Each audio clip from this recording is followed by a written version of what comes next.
Hey everybody, I'm Becky Adams. Thank you for stopping by my YouTube channel today. Today I have a process video and a layout share combined in one to share with you today using some brand new products from Scrapbook.com. So I will make sure and leave a link to all of these products in the description box below. There are so many fun new dies that I'm sure you will want to check out. So make sure and check out the links in the description box. They are affiliate links, so I get a small commission if you purchase through those links, but it doesn't cost you any more money. So I appreciate you using those links and keeping my channel up and going.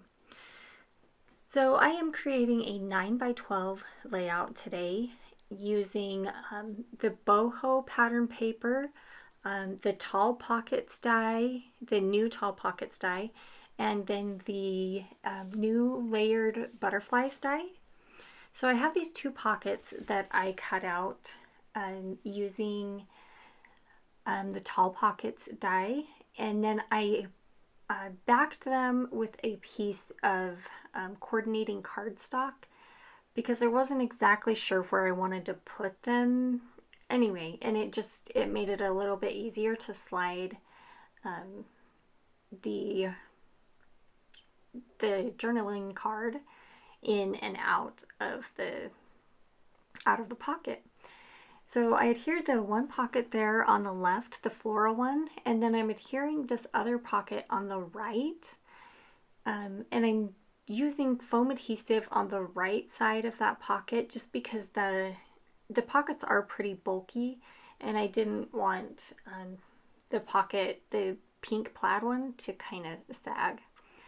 So I have two 3 or 4x3 photos that I am putting on this layout, and I want to give them a little bit of dimension, and so I am using some foam adhesive there on the left side to kind of level things out. I love the foam adhesive from Scrapbook.com, so that is what I'm using today. I get it on a big roll and I love it. It works really well and lasts for a long time. Before I put my or start working on my title, I want to make sure that I have the photos adhered straight so that I can kind of use that as a guide when I am putting my title together. So I'm using the tall and skinny alpha die from Scrapbook.com, and what I've done is I cut out each letter 5 times. So the top layer is of navy cardstock from the boho cardstock paper pad, and then the white cardstock I just used. Scrapbook.com actually just released some. It's a Nina Solar White cardstock. I think it's a 25 pack, and it is awesome. It is really nice, heavy, thick cardstock. So I cut each letter out, I think 4 times out of white cardstock. And then I am just layering them together. So I used a little bit of liquid adhesive, and then I'm taking the top letter and stacking it on the next one, and then I'll take that one and stack it on the next one. It did take a little bit to make sure that these letters were stacked correctly. It's usually not quite. I usually don't have to play with them as much as I did this one, but the tall skinny one is, this tall skinny alpha is a little more difficult to stack, but I love how they turned out. You will see I've got some still shots here at the end of the process video that you can see the dimension of these letters popping off the page. So I'm just playing with that. I'm using a paper piercer to make sure that everything is stacked and pressed together really well before I start to put the letters on the background. So I wanted to wait for a few minutes to make sure that last letter was dry before I started on my title. And so I just cut out a few butterflies, and these are a layered die. So the back is solid, and then the top layer is a really intricate butterfly pattern. So I cut the back out of pattern paper from the boho pattern paper pad, and then the top layer I cut out of scrapbook.com vellum. And then I used my tiny attacher to staple those together. And they are so pretty. I love those butterflies. I can't wait to use them on even more projects. In fact, I did in one of the projects that I'll share here at the end. I believe I used these butterflies again. So I am using just a dot runner adhesive from scrapbook.com. That's the adhesive that's in the yellow is a dot runner. And I'm just running that over each of the letters a few times to make sure that they're covered really well with adhesive. And then I am putting them on my background. I think I forgot to mention at the beginning of the video, I'm doing this layout as a 9 by 12 because I have an album that I'm working on that is of just about me and my husband, and it's a 9 by 12 album. So that's why the bulk of my layouts are just a traditional 12 by 12, but every once in a while I throw in either 9 by 12 or 6 by 8. There's a 6 by 8 coming up that I will show you here at the end. So back to the layout, I am just using my T-square ruler to make sure that I have the title adhered straight. And then I'm trying to adhere the dot on the I here was really tricky because it's stacked together and it is so small.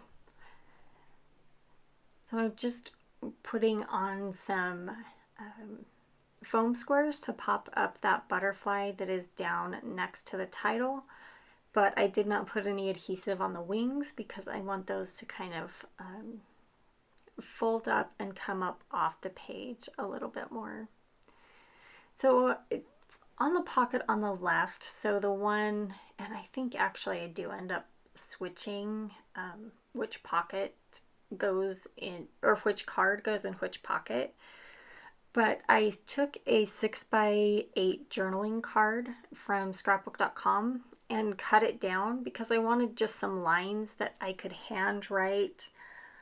Some of the things that we like to do on Fridays.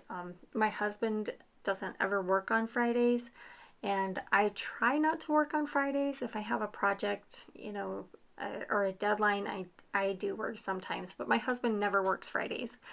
And so we love spending time together on Fridays, and there on the little, that lined journaling card that has the butterfly at the top, that's where I went back in and hand wrote just some of the things that we like to do on Friday together. So last but not least, I wanted to add some pops of color to as like little enamel dots.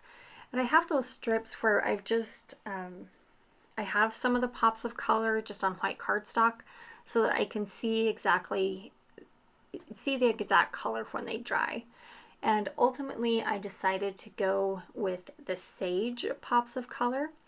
And I was just trying it out on a piece of scratch paper to make sure it wasn't clogged and that I could get the dots in a uniform like size and pattern, I guess. So I just do 3 dots, or well, I guess just 2 on one side, but I do the pops of color dots next to the butterflies, and then I carefully tap the page just flat onto my desk so that it kind of flattens them and they look just like enamel dots. And then there is the album that I am putting this layout in.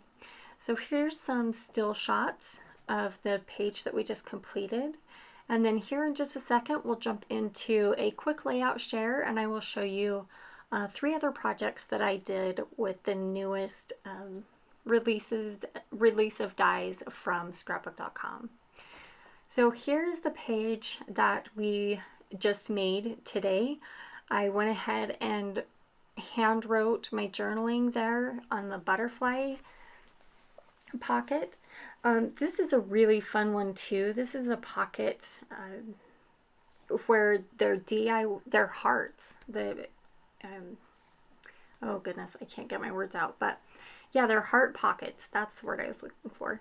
And so I just cut my photo out with that die as well, and then just trimmed off the pocket portion and mat it, and then put it on my layout. I cut out some scallops using slimline border die.